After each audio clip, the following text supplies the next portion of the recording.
Primera de Corintios capítulo 8.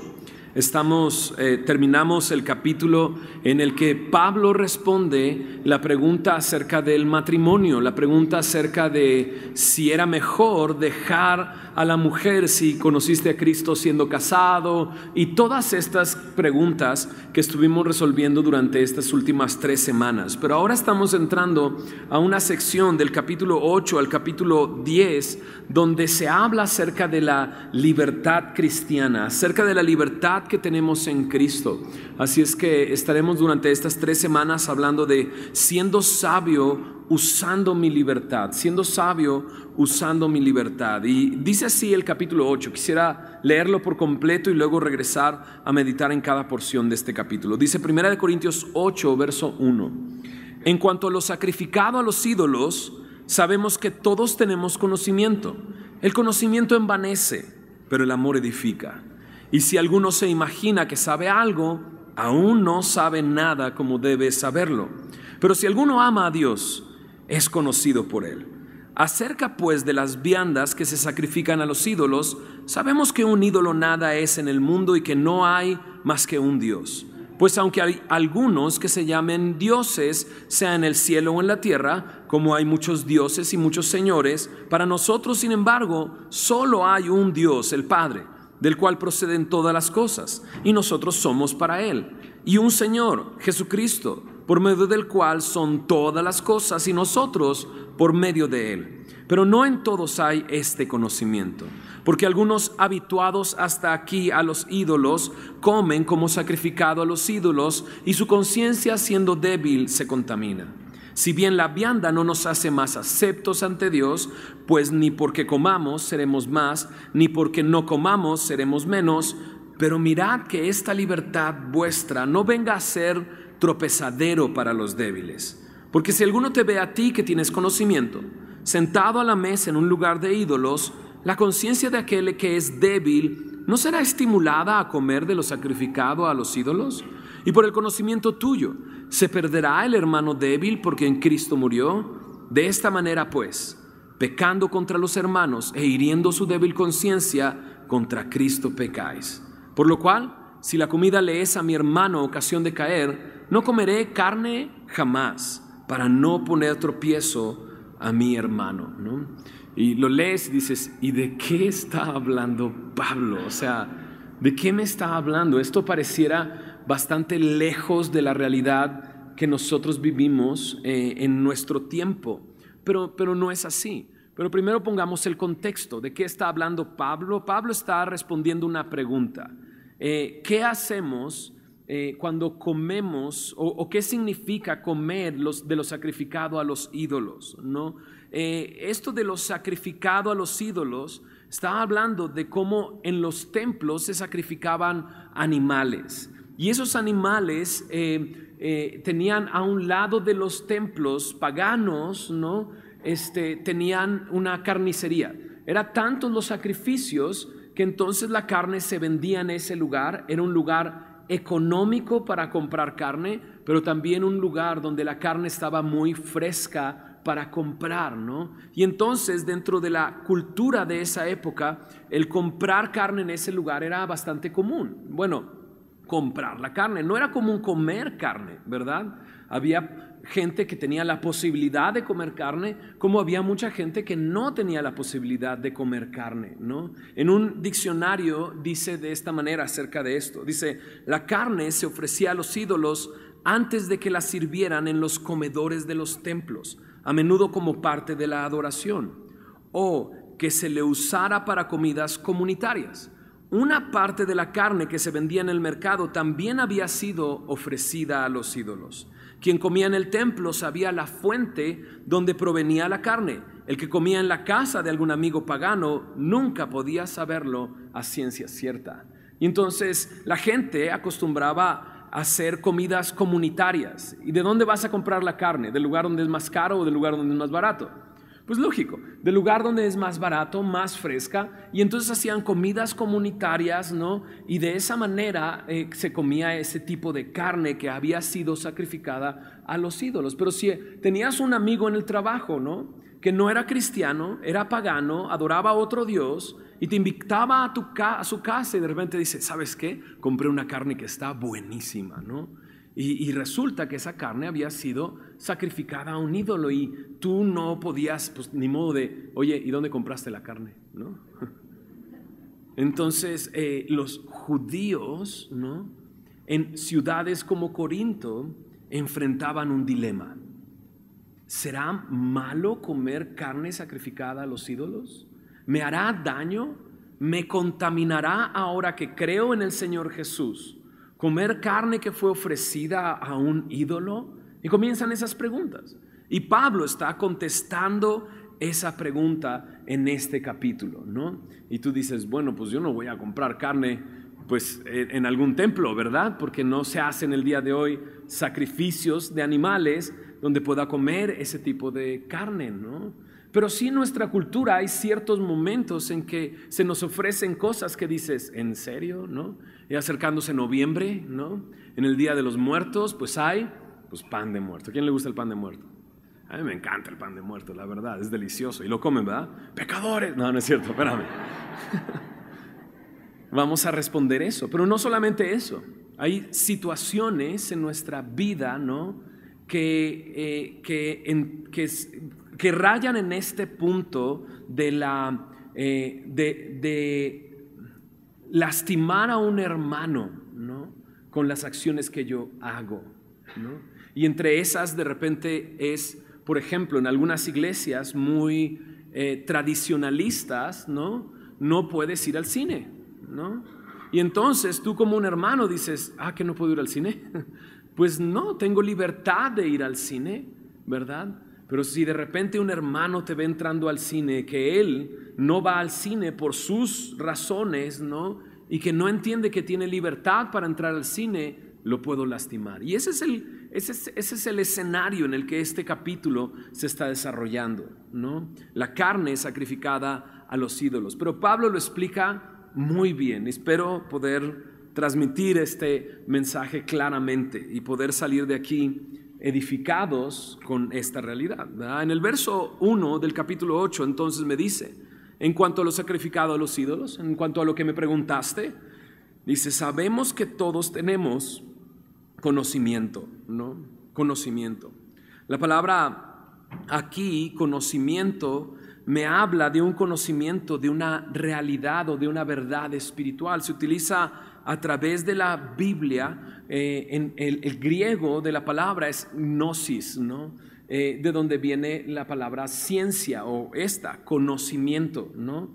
Y me habla de conocer algo o una verdad espiritual. Se relaciona así en la Biblia. Mira lo que dice en 1 Corintios 1, versículo 5 al 7. Pablo al principio de la carta dice así, porque en todas las cosas fuisteis enriquecidos en él, en toda palabra y en toda, dice, ciencia, en todo conocimiento, es la misma palabra. Dice así que así como el testimonio acerca de Cristo ha sido confirmado en vosotros, de tal manera que nada os falta en ningún don. Pablo al principio de la carta lo que hace es elogiar a esta iglesia y decirles, ¿sabes que tienes conocimiento?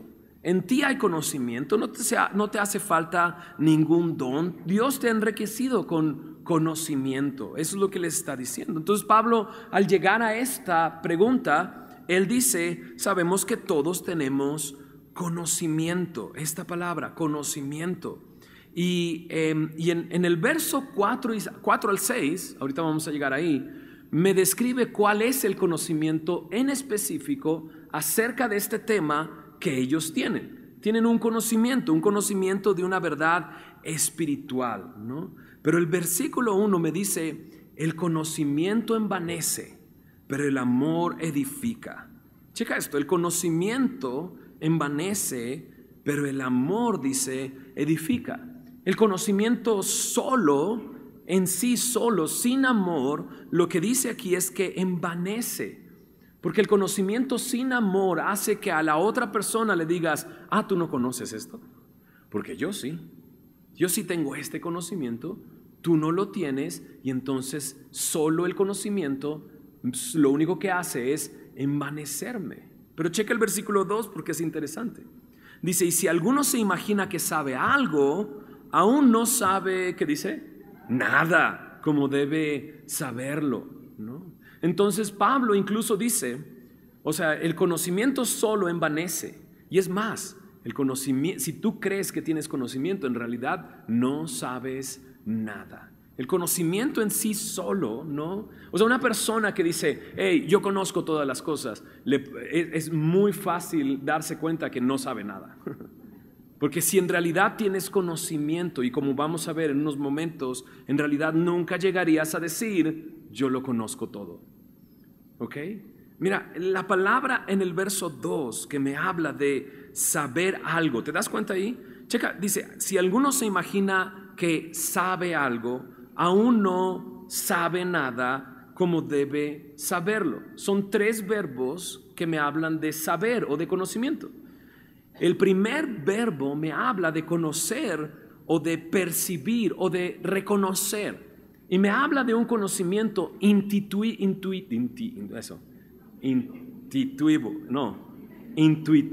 ¿verdad? Por intuición, ¿verdad? Entonces es algo muy fácil. De repente yo estoy aquí, aparezco en este lugar y de repente me dicen, sal por la puerta. Y volteo hacia allá, veo la puerta y salgo. Tengo un conocimiento por intuición. Ahí veo algo abierto y por intuición digo, ¿sí lo estoy diciendo bien? Esa es la puerta, voy a salir por ahí, ¿no? Pero no es hasta que yo salgo por ahí que entonces tengo otro tipo de conocimiento, ¿ok?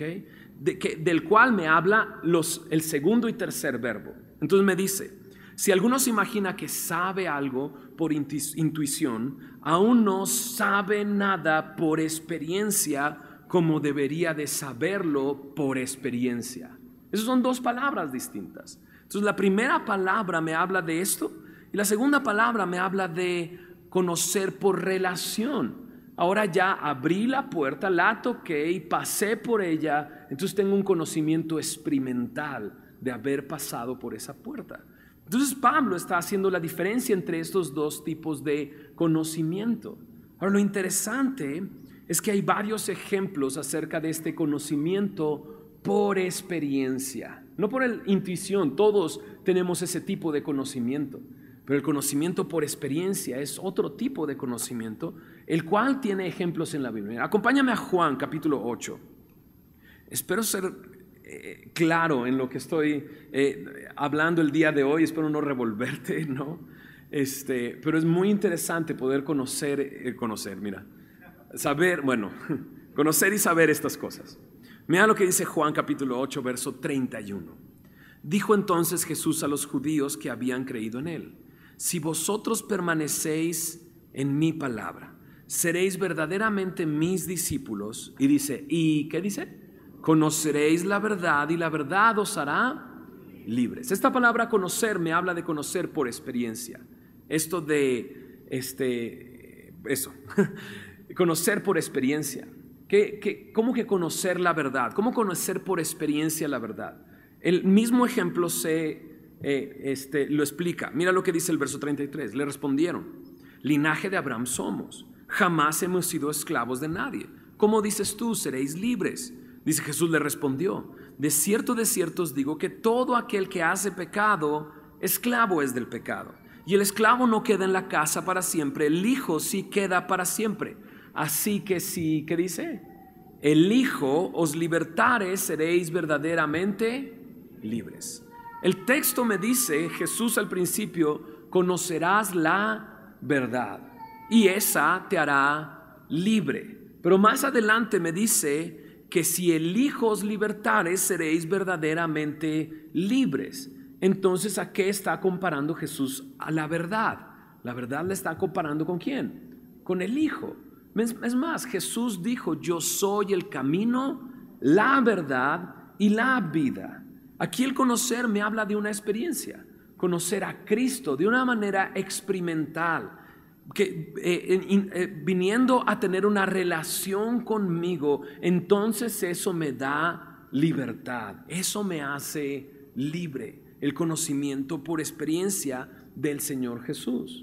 Ahora, esta parte del conocimiento también, mira este otro ejemplo en Juan capítulo 14, en el versículo 20. Juan 14, verso 20. Cuando pasamos por Juan, este es uno de esos versículos que me impactó mucho y de hecho por mucho tiempo he pensado hacer una serie acerca de solamente este versículo. Mira lo que dice el verso 20. En aquel día vosotros conoceréis que yo estoy en mi Padre y vosotros en mí y yo en vosotros. Aquí me habla de conocer otra vez experimentalmente.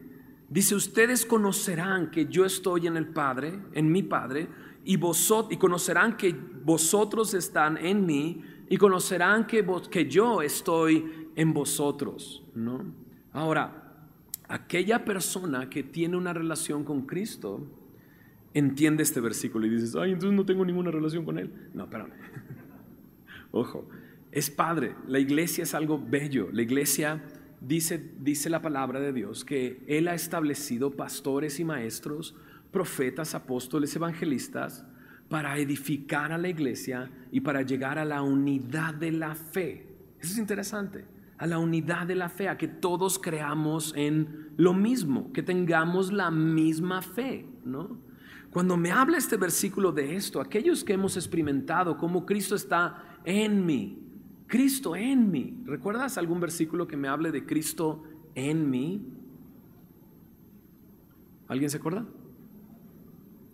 Gálatas 2:20, por ahí dijeron, con Cristo juntamente estoy crucificado, ya no vivo yo, ahora vive Cristo en mí. Ese conocimiento solamente puede ser a través de una relación con Cristo. Y dime si no, ese conocimiento te ha traído mucha libertad. Dices, wow, Él vive en mí. Pero luego me dice, y dice, yo en vosotros, ¿no? Yo en vosotros. O sea, ahora Él en mí. No, al revés. Bueno, eso. Vosotros en mí, yo en vosotros. ¿Te acuerdas de aquel que está en Cristo? Nueva criatura es. Las cosas viejas pasaron, aquí todas son hechas nuevas, ¿no? Es un conocimiento experimental.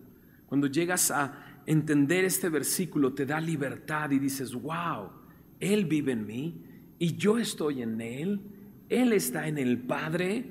Wow, tengo una relación con Dios que me da libertad para saber que Él vive en mí, para saber que no tengo una condena, porque aquel que está en Cristo no tiene ninguna condenación. El que está en Cristo Jesús, aquel que está en Cristo es una nueva criatura. El conocimiento te empieza a traer libertad, pero es el conocimiento a través de una relación con Cristo.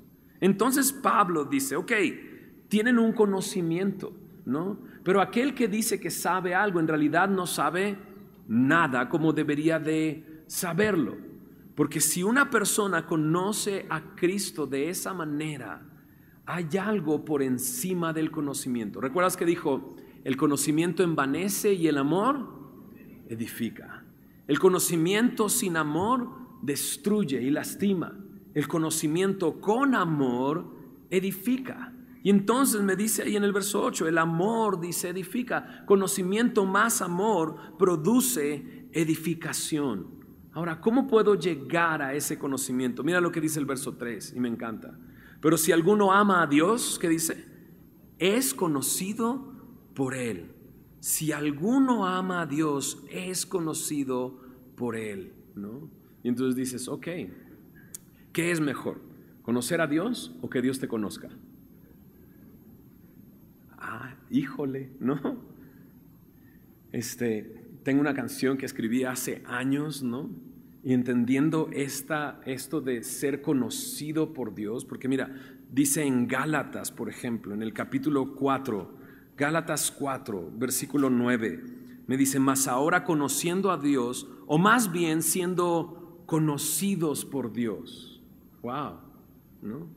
Y no solamente ese, segunda de Timoteo, capítulo 2, versículo 19, me dice, el fundamento de Dios está firme, teniendo este sello, conoce el Señor a los que son suyos.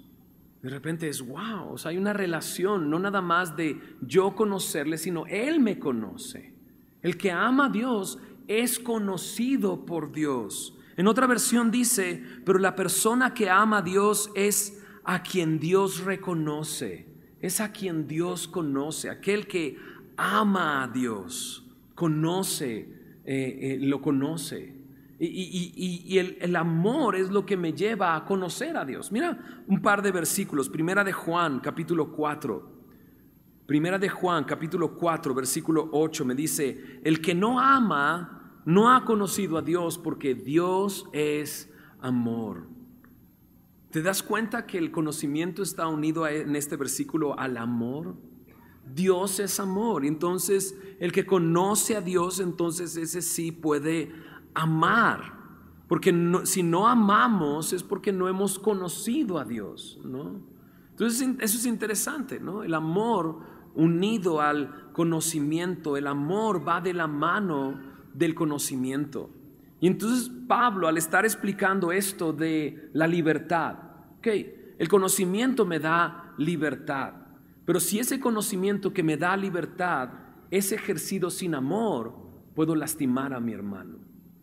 Ese conocimiento tiene que ir unido al amor, para poder que mi conocimiento pueda edificar a la otra persona.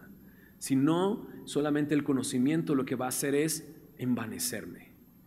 Y de ninguna manera voy a edificar, lo único que voy a hacer es envanecerme. Y esto es tan importante para Pablo, que le dedica 3 capítulos a esta pregunta, a este hecho. Pero llega el momento en el que Pablo comienza a explicar ¿cuál es ese conocimiento? Sabemos que todos tenemos conocimiento. ¿Cuál es ese conocimiento alrededor de este tema? Verso 4 al 6 dice así. Acerca pues de las viandas que se sacrifican a los ídolos, sabemos que un ídolo nada es en el mundo y que no hay más que un Dios.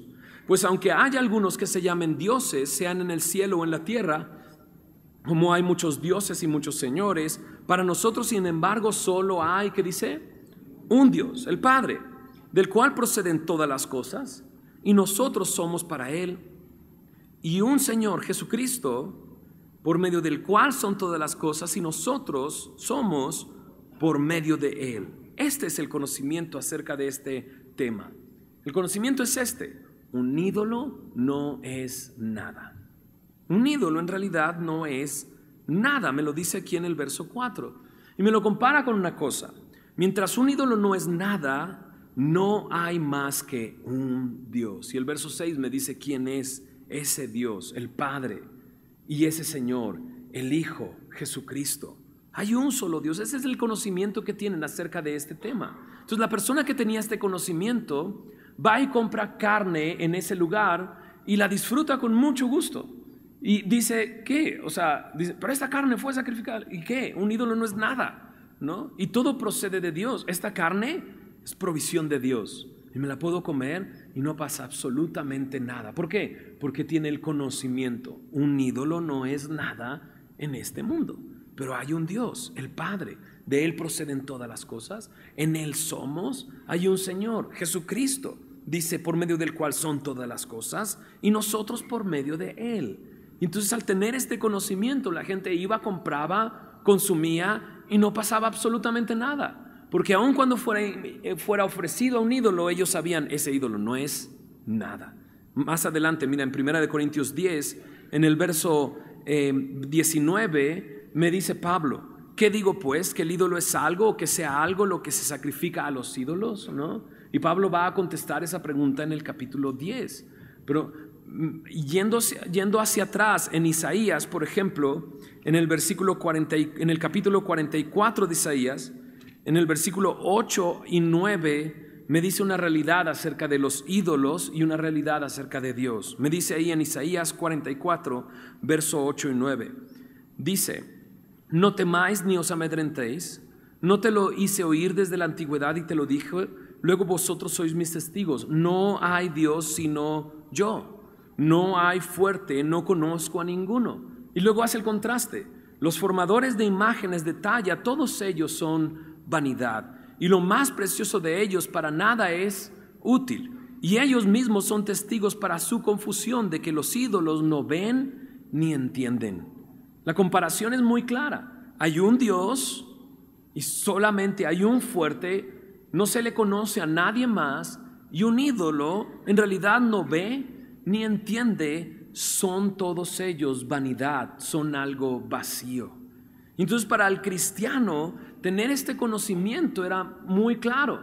Comer comida sacrificada a los ídolos, no pasa absolutamente nada, tengo libertad porque un ídolo no es nada. Y teniendo ese conocimiento entonces, comían carne barata, ¿no?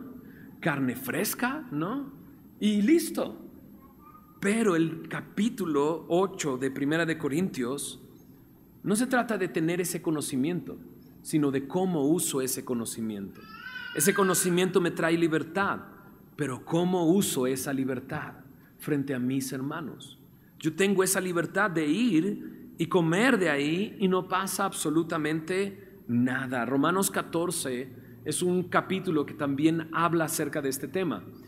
Y Pablo llega a un punto y dice, el reino de los cielos no es comida ni bebida, sino gozo, justicia, gozo y paz en el Espíritu Santo. Entonces Pablo dice, el reino al que pertenecemos ahora no se trata de lo que comes o no comes, de lo que bebes o no bebes, se trata de justicia, paz y gozo en el Espíritu Santo. Y en 2 de Corintios 3:17 dice, donde está el Espíritu, ahí hay libertad. Tenemos libertad.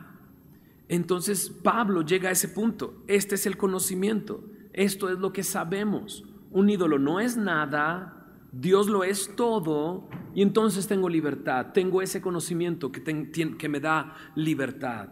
Pero ¿cómo puedo usar esa libertad? ¿De qué manera puedo usar esa libertad?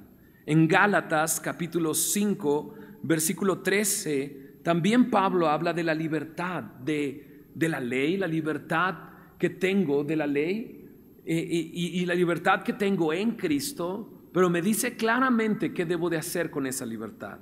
En Gálatas 5, verso 13 me dice, porque vosotros, hermanos, a libertad fuisteis llamados, solamente que no uses la libertad como ocasión, ¿qué dice?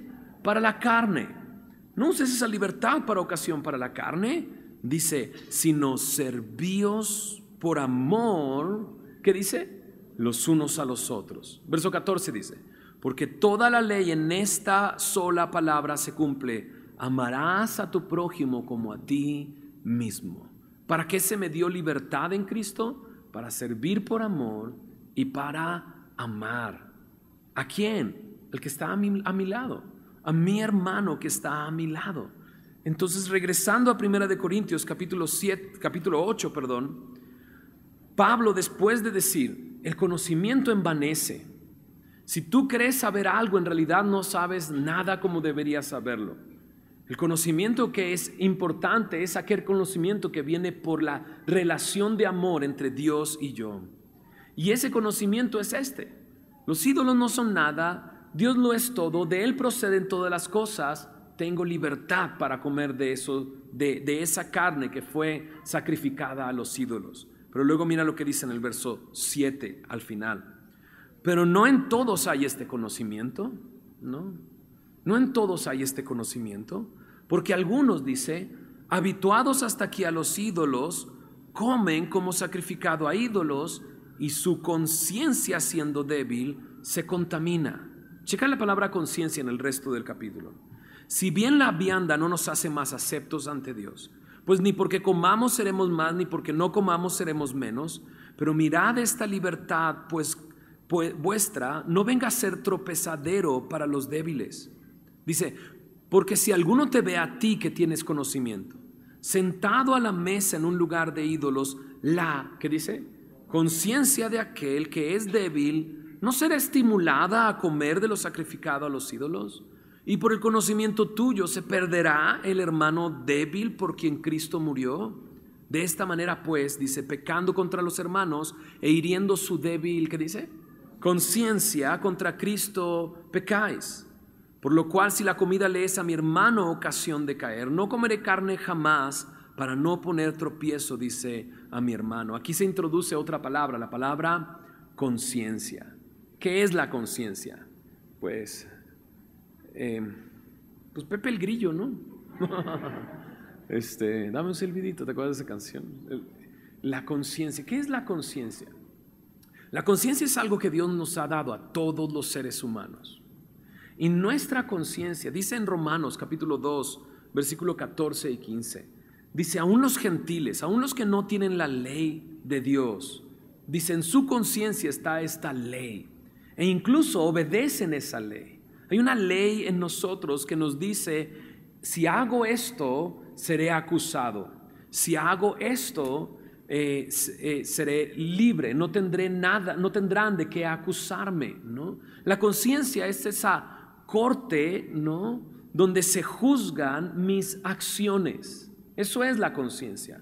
Ahora, ¿la conciencia es algo malo? No. La conciencia, de hecho, es nuestro aliado como creyentes para hablarle a las personas acerca de Cristo, ¿verdad? Ok, no sabías acerca de la ley, pero sí sabías que mentir es malo, ¿no es así? El día de hoy, gracias a Dios, pude platicar con un par de personas y era precisamente eso, ¿no? Su conciencia los estaba incriminando. Soy un mentiroso y eso me hace acusarme. Estoy acusado porque he mentido. Y eso solamente es la conciencia. Y entonces Pablo a lo que apela es a la conciencia de los hermanos débiles que no tienen este conocimiento de que los ídolos no son nada, de que de Dios proceden todas las cosas y de que tenemos libertad para comer esa carne. Y entonces al hermano débil, dice, su conciencia puede ser contaminada, dice. Su conciencia puede ser estimulada. Su conciencia puede herirse. Su conciencia puede terminar haciéndoles tropezar. Ahora, eso es interesante. La conciencia depende del conocimiento. O sea, sin conocimiento, para acusarnos, ¿no? Esto de que aun cuando no es nada, ¿no?, el ídolo no es nada, ese conocimiento, mi conciencia, al tener ese conocimiento, dice, pues no me va a pasar nada, lo como y no soy acusado de nada. Pero si yo no tengo ese conocimiento, mi conciencia, ¿no?, va a ser comerlo y decir, oh, estoy mal, fallé, pequé, hice algo que está mal, ¿no? Y eso me puede llevar a dudar de mil cosas, a dudar del Señor, a dudar de mi fe, a dudar de lo que creo. La conciencia sin conocimiento puede llevarme a estas cosas, a ser contaminada. Entonces Pablo dice ahí en el verso 7, su conciencia siendo débil se contamina. Comparemos esto con Romanos capítulo 14. Mira, Romanos 14, verso 14 dice, yo sé y confío en el Señor Jesús, que nada es inmundo en sí mismo, mas para el que piensa que algo es inmundo, dice ahí, para él lo es. Mira lo que dice el verso 23 de este mismo capítulo. Pero el que duda sobre lo que come es condenado, porque no lo hace con fe. Y todo lo que no proviene de fe, dice, es pecado. O sea, si una persona es acusada por su conciencia, si una persona piensa que eso es inmundo, pues para él lo es lo que está diciendo. Y si alguno duda sobre lo que come, entonces es condenado. ¿Por qué? Porque su conciencia le condena. Entonces dice, el hermano débil de esa manera opera su conciencia. Y tu conocimiento sin amor lo puede destruir. Tu conocimiento sin amor lo puede contaminar, lo puede herir, lo puedes hacer, dice aquí, tropezar. El hermano fuerte que tiene el conocimiento no puede sentirse más por comer o menos por no, y el hermano que no tiene este conocimiento por no comer sentirse menos. No es así. Dice ahí, las viandas no son para eso. Las viandas no provocan que si yo como, entonces soy mejor, o si no como, entonces soy mejor. Dice, no es así. Cuida de que tu libertad, dice en el verso 9, no venga a ser tropezadero, dice, para los débiles. Mi libertad puede hacer tropezar a mi hermano. ¿Pero para qué es mi libertad? ¿Cómo debo de usar mi libertad? ¿Recuerdas lo que dice Gálatas 5, 13 y 14? Lo acabamos de leer. Mi libertad está para servir por amor a los demás. Mi libertad está para amar a los demás. Entonces, por tu conocimiento sin amor, por ejercer tu libertad sin pensar en tu hermano, en el verso 11 dice, ¿se perderá tu hermano débil? O sea, ¿será posible que puedas llevarlo a la perdición por tu libertad y por ejercerla sin amor? En Romanos 14:15 dice: pero si por causa de la comida tu hermano es contristado, ya no andas conforme al amor. No hagas que por la comida tuya se pierda aquel por quien en Cristo murió. En Romanos 12:20 también me dice: no destruyas la obra de Dios por causa de la comida. Todas las cosas a la verdad son limpias, pero es malo que el hombre haga tropezar a otros con lo que come. Ser sabio con la libertad que Cristo me ha dado, alrededor de mis hermanos, alrededor de mi iglesia. Pablo le está hablando a una iglesia que comienza a cuestionarse esta libertad que tiene en Cristo. Y sí, ellos tenían esta libertad. Sí, ellos podían comer de lo sacrificado a los ídolos, pero Pablo dice: el conocimiento no es superior al amor. Si el conocimiento está por encima, vas a lastimar a tu hermano. El amor tiene que estar por encima del conocimiento. Ahora, ¿recuerdas a Jesús diciendo, no? En esto conocerán que son mis discípulos. ¿Te acuerdas de esa frase? Dice: en esto conocerán que ustedes son mis discípulos. ¿En qué? ¿En que tienen conocimiento?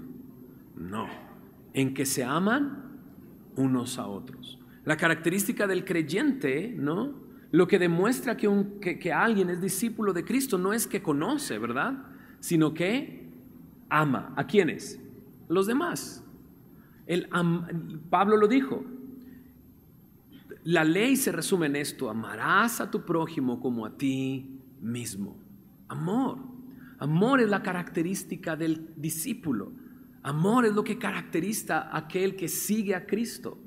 De hecho, amor es lo que Cristo nos tuvo a nosotros a pesar de lo que éramos. ¿No es increíble? O sea, Jesucristo murió en la cruz y la Biblia me dice que su muerte es la demostración del amor, porque murió aún siendo nosotros, ¿qué cosa? Pecadores. ¿Jesús tenía conocimiento? Dime si no. Claro. Él es Dios, tiene conocimiento, pero su conocimiento fue sobrepasado por su amor.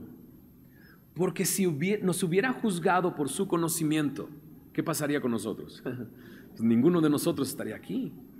Porque por su conocimiento ninguno de nosotros podría decir: ah, Señor, dame chance, ¿no? Sino que su amor sobrepasó el conocimiento. Qué increíble que estábamos cantando ahorita. Enséñanos a amar, ¿no? Enséñanos a ser como tú. Dame tu corazón. Porque el discípulo, la característica del discípulo es el amor, no el conocimiento. Y entonces mira lo que dice en 1 Corintios capítulo 13, por ejemplo.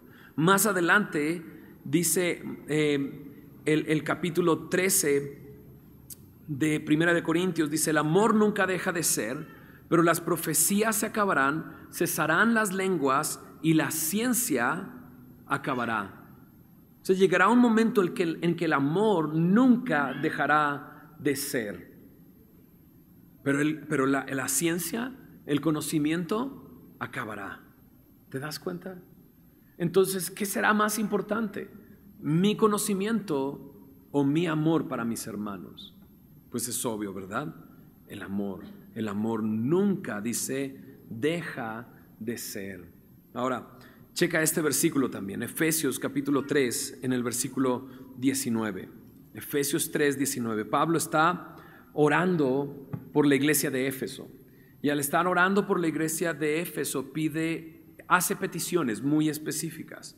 Sus peticiones están ahí en Efesios capítulo 3, a partir del versículo 16. Les dé, dice, esta es la petición, que les dé el ser fortalecidos con poder en el hombre interior por su espíritu. Y ahora hay otra petición, es que habite Cristo por la fe en vuestros corazones, ¿no? Y luego en el verso 19 está otra petición, y dice: esta es la petición, que conozcan el amor de Cristo que excede a todo, ¿qué dice? Conocimiento. Y eso es interesante, porque conocer el amor de Cristo es esta palabra de conocer por experiencia. Conocer por experiencia. El conocer el amor de Cristo por experiencia. El disfrutar de su amor. El ser lleno de su amor. El recibir su amor. Eso excede todo conocimiento. Y esa palabra conocimiento es la misma que utilizó en 1 Corintios 8, que me habla del conocimiento por intuición. El amor sobrepasa el conocimiento. Entonces, ¿cómo puedo usar sabiamente mi libertad con amor? No puede el conocimiento mío hacer tropezar a un hermano. Necesito amarlo, porque esa es la característica de todo discípulo del Señor, el amor, no el conocimiento. Es interesante, pero el conocimiento ha traído ese tipo de conocimiento. Eso de que yo sé algo que tú no sabes, ha traído mucho dolor dentro de la iglesia. Pero la Biblia me dice que lo que debo de hacer es amar. Pablo lo lleva hasta el extremo. ¿Te fijaste ahí en 1 Corintios 8, verso 13? Dice, si la comida le es a mi hermano ocasión de caer, no comeré carne jamás, ¿no? Muchos de nosotros no diríamos eso. Somos del norte y nos encanta la carne, ¿no? Lo que Pablo está diciendo es, no me importa sacrificar mi libertad con el único fin de que mi hermano no tropiece, con el único fin de que pueda amar a mi hermano. El amor sobrepasa todo conocimiento. Entonces, esto es interesante. Estamos en una iglesia, ¿no? Gracias a Dios. Esto no es algo que el hombre no haya podido hacer. Dios nos ha mostrado a través de su palabra que estemos en ella, en su palabra, que permanezcamos en la palabra. Y si tú eres de Semilla, sabes las razones de por qué estudiamos la palabra, cómo la estudiamos, ¿verdad? Pero el hecho de estudiar la palabra de esa manera nos ha dado conocimiento de la libertad que tenemos en Cristo. Pero de ninguna manera nosotros como iglesia podríamos sentirnos mejores que cualquier otra iglesia. No podríamos hacerlo. Es que en mi iglesia sí estudian la palabra, en tu iglesia no. Y dices, eso sí lo he usado en algunas ocasiones, ¿no? Y yo sé que de repente es este celo de decir, es que yo quiero que conozcan lo que yo he conocido. Pero tu conocimiento no puede estar por encima de el amor que le tienes a miles de hermanos que viven alrededor nuestro y que van a otras iglesias, ¿no? El amor. Tengo un ejemplo de amor muy grande de otros hermanos para con nosotros, de otra iglesia. Yo recibí a Cristo en una iglesia que se llama Amistad Cristiana, hace 13 años atrás. Fue el lugar donde yo por primera vez escuché el evangelio y le entregué mi vida a Cristo, ¿no? Entonces hace tiempo, hace como 3 años atrás, no teníamos un lugar donde realizar bautismos, ¿no? Donde realizar bautismos. Entonces los hacíamos hasta Cuernavaca. ¿Alguien se bautizó en Cuernavaca? Ya sé, un buen rato, ¿verdad? Pero ya no queríamos ir hasta Cuernavaca, queríamos hacerlo aquí. Y de repente escuchamos que Amistad Cristiana tenía una propiedad, que tenía una alberca y que estaba acondicionada para los bautismos. Y yo dije, órale. Entonces hablamos, ¿no? Total, después de ciertas llamadas y ciertos contactos, déjame pasarte a tal persona no está. Total, ya pude hablar con la persona y le digo, oye, ¿sabes qué? Supimos que tienes un lugar donde pueden bautizar las personas, ¿no? Y me decían, sí, tenemos un terreno, ¿no? Y le dije, oye, podríamos rentártelo, ¿no? Y entonces me dice él, no, ese lugar no lo rentamos para eso, ¿no? Yo dije, órale, ¿no? Pues nada más lo rentan para bodas o cosas así, ¿no? Pensé yo. Y él me dijo, no, para eso no lo rentamos, para eso lo prestamos, ¿no? Y nos prestaron ese lugar. ¿Sabes qué? Nos amaron. Es simplemente eso, nos amaron, ¿no? El día de hoy yo tengo una relación muy bella con el hijo del doctor Pardillo, ¿no? Nos vamos a cenar junto, él con su esposa, yo con mi esposa, platicamos, oramos juntos. Eso es amor, ¿sabes? El amor de Cristo sobrepasa todo conocimiento. Una de las iglesias que invitamos a venir el sábado pasado para la reunión de hombres, adivina cuál fue. Amistad Cristiana. Me dijeron, oye, ¿puedo invitar a mis hombres para que vayan y puedan ser edificados? Claro, podemos hacerlo. Qué increíble. El amor sobrepasa todo conocimiento. Mi libertad no puede hacer tropezar a mi hermano. Mi libertad debe de edificar a mi hermano. Mi conocimiento más amor. El conocimiento solo envanece. Que semilla de mostaza sea conocida no por el conocimiento que tiene de las Escrituras, que sea conocido por el amor de Cristo fluyendo a través de nosotros. Esta es mi petición para esta noche, que su amor nos inunde y nos inunde y nos llene tanto que podamos mojar a los que están a nuestro alrededor con el amor de Cristo. Que su Espíritu nos llene de tal manera que haga correr de nuestro interior ríos de agua viva que broten mostrando el amor de Cristo. ¿Te parece que pueda ser esa nuestra petición para esta noche? Para orar, que Dios nos llene de su amor. Nos ha dado conocimiento, gloria a Dios nos ha dado conocimiento. Tenemos libertad, gloria a Dios, tenemos libertad, ¿no? Un amigo me decía, ¿te subes así a predicar? Y yo, sí, tengo libertad de subirme con mis tenis y con mi camisa. Sé que esto no hace, ¿no?, el oficio, ¿verdad? Tengo esa libertad, pero tengo que amar a mis hermanos sobre mi conocimiento. Que semilla de mostaza se conozca por el amor de Cristo fluyendo entre los hermanos.